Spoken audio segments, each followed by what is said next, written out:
శనిదేవుడు న్యాయదేవుడు. శనిదేవుడు క్రమశిక్షణ నేర్పే దేవుడిగాను, కర్మల ఫలితాలను ఇచ్చే దేవుడిగాను, సహనాన్ని ఓర్పును నేర్పే దేవుడిగాను చెప్తారు.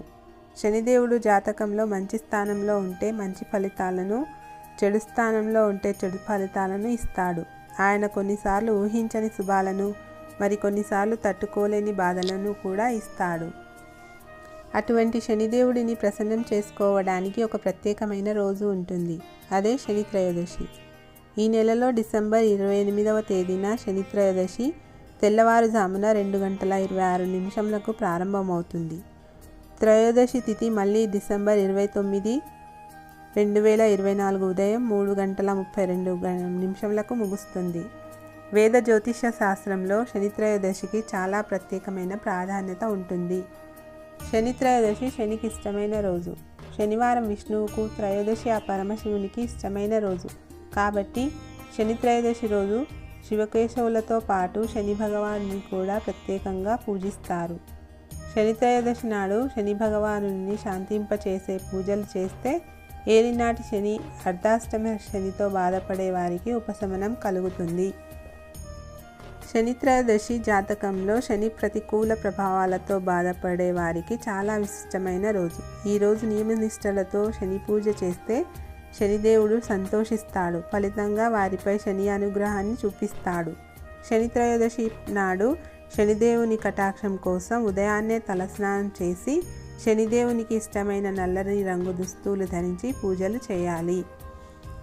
పడమర ముఖంగా కూర్చొని నల్ల నువ్వులతో, నీటితో విఘ్నేశ్వరునికి, శనిదేవునికి పూజలు చేయాలి. నువ్వుల నూనెతో దీపారాధన చేసి ఆపై శని మంత్రాన్ని జపించాలి. పేదలకు నల్లని నువ్వులు, నల్లని వస్త్రాలు లేదా ఇనుప వస్తువులను దానం చేయాలి. ఇలా నిష్ఠతో ఎవరైతే శనిదేవుణ్ణి పూజిస్తారో వారి కష్టాలు తొలగిపోతాయి. కాబట్టి శని భగవానుని దయ కావాలని భావించేవారు నియమనిష్టలతో శనిని పూజించాలి. ఇంట్లో శనిదేవుని పూజ సాధ్యం కాకపోతే నువ్వుల నూనె, నల్లటి వస్త్రం, నల్ల నువ్వులు తీసుకొని నవగ్రహాలు ఉన్న ఆలయానికి వెళ్ళి ఆలయంలో శనిదేవునికి నువ్వుల నూనె, నల్లటి వస్త్రాన్ని సమర్పించి నల్ల నువ్వుల నూనె నైవేద్యంగా పెట్టి ప్రార్థించాలి. ఇలా ఎవరైతే శని త్రయోదశి నాడు శనిదేవుని పూజిస్తారో వారికి శని ప్రతికూల ప్రభావాలు పోతాయి. శనిదేవుని కటాక్షంతో వారికి సిరి సంపదలు ప్రాప్తిస్తాయి. శని త్రయోదశి రోజున ఈ పనులు చేయకండి. శని త్రయోదశి రోజు పొరపాటున కూడా ఎవరికీ అబద్ధం చెప్పకండి. ఎందుకంటే శనిదేవుడు సత్యదేవుడు కనుక ఈ రోజున అబద్ధం చెప్పకూడదు.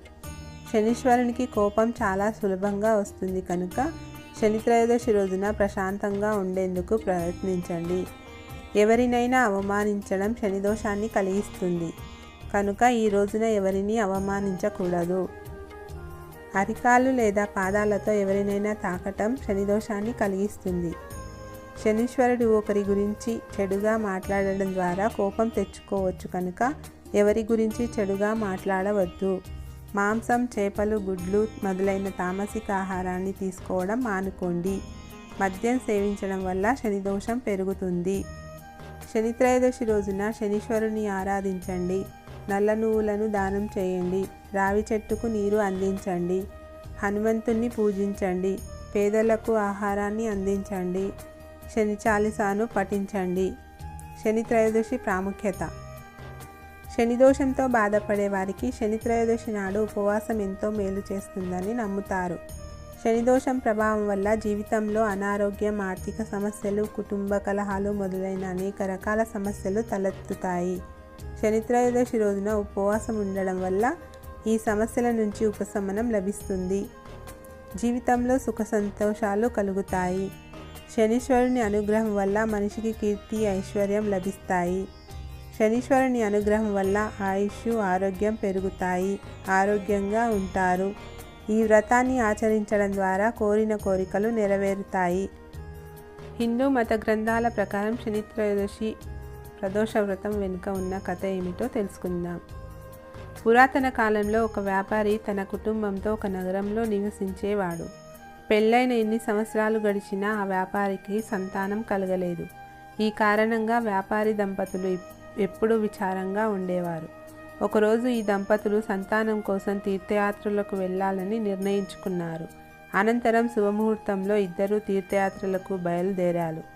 అలా కొంత దూరం వెళ్ళిన అనంతరం ఈ దంపతులకు ఒక సాధువు దర్శనం అయింది. మహర్షిని చూడగానే దంపతులు ఇద్దరు ఆశీర్వాదం కోసం ఆగారు. ఆ సమయంలో మహర్షి ధ్యానంలో మునిగి ఉన్నాడు. కొంత సమయం తర్వాత ఋషి ధ్యానం పూర్తి అయింది.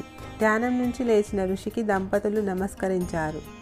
వ్యాపారి దంపతుల ప్రవర్తనకు ఋషి చాలా సంతోషించాడు. దీని తర్వాత ఈ దంపతులతో తాము తీర్థయాత్ర చేయడానికి గల కారణాన్ని ఋషికి చెప్పారు. శని త్రయోదశి రోజున ఉపవాసం ప్రాముఖ్యత.